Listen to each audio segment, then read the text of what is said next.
Yeah, I went to. I thought I was drinking a cleansing brew, and instead I ended up drinking fire water.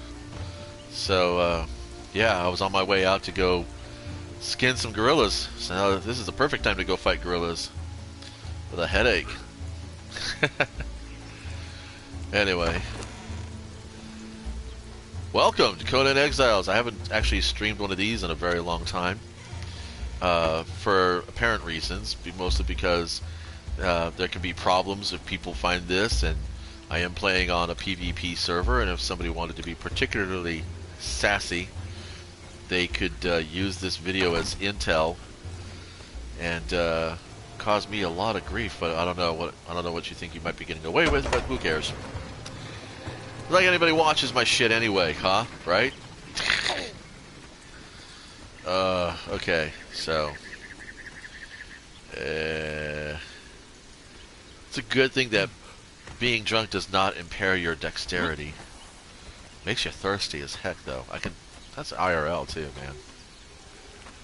Hangovers are 80% dehydration,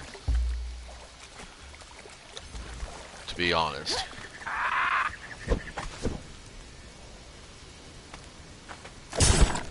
Wow.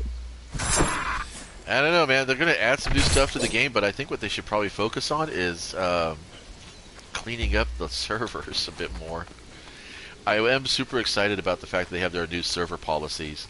Back in year 1 and year 2, a few of us were kind of like running across servers that were, you know, people were dominating obelisks.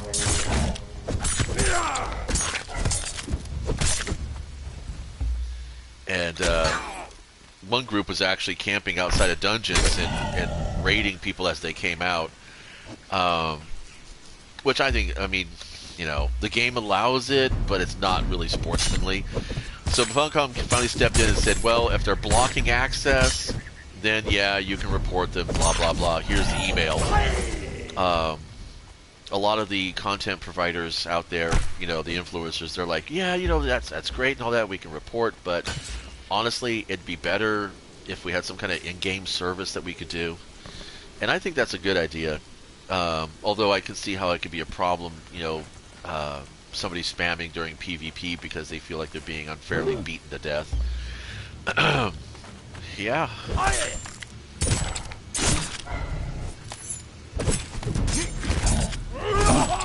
Yeah, they changed a lot of daggers and bleed. Folded her butt backwards. Okay. Got the jitters.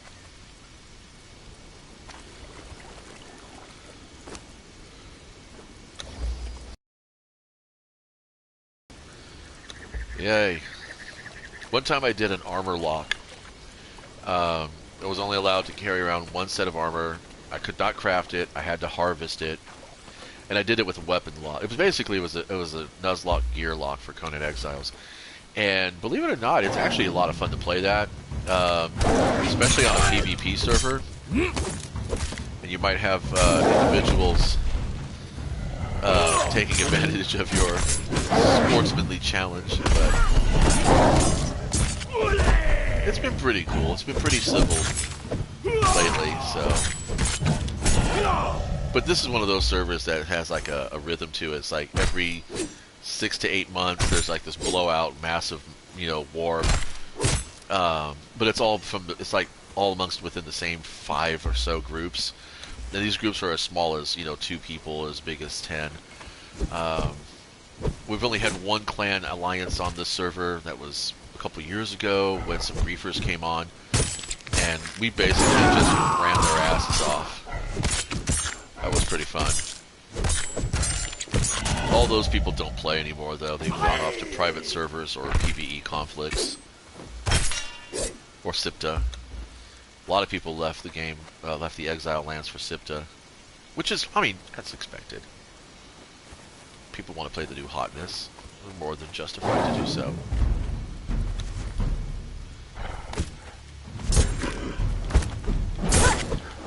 Yeah, the knife rhythm in the game is...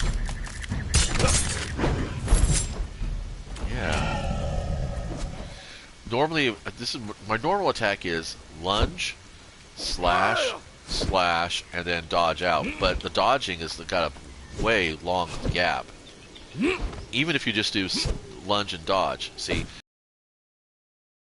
button is not reading. I mean, I could spam dodges like crazy, and I could spam lunges, and I can spam slash lunge.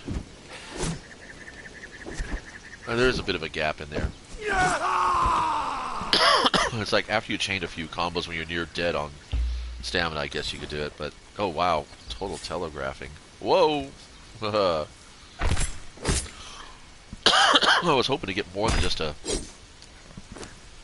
few dozen. Well, I got 151 hide. I need way more than that. Anyway, so yeah, just kind of a quick update. Just sitting here cruising the jungle, and a few, like I said, a few of the old groups have returned. So I'm giving the timer on the server about 3-4 months before somebody starts, you know, coming up with my stuff and giving me a challenge. But we'll see what happens. I think most everybody realizes that I've been wiped about a dozen times on this server already, and it's like whatever. Not like I can't rebuild. I've actually gotten down to the point where this kit right here on this follower is actually scavenged from the last war, and then some of it's also donated from some people who, you know, finally said they're done. They're gonna go to SIPTA, or they're just gonna play something else altogether.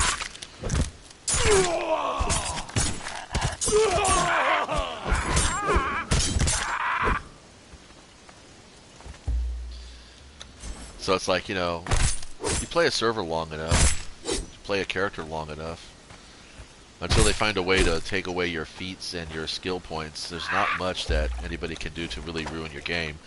It all depends on what you invest in the game. Me, I play for survival. I like the environments and stuff. I don't build massive, you know, citadels and shit like that. I have a couple of little camps. It's like, this is a claim that I have here. This has been my haunt for a good year and a half, off and on. I've lost it a couple times, but, you know, they all get bored eventually and go on about their business, and I come back and just move back in. It's actually a pretty defensible space. The 2 times that I lost it, one, I trusted somebody when they offered a clan union, and then the second time I trusted somebody when they said they just needed some resources. They didn't realize they were actually scouting to see what I actually had available, and I was a bit generous, to say the least. But I don't build up like that anymore. As you can see, it's all T1 in there. And yeah, it's good to run. It's good to run as close to the vest as possible in this kind of a game. Alrighty, so we're gonna go see if there's a corrupted crocodile over here for some demon blood, and I might go upriver to get some ichor. But anyway, that's all I wanted to share. Thanks for stopping by.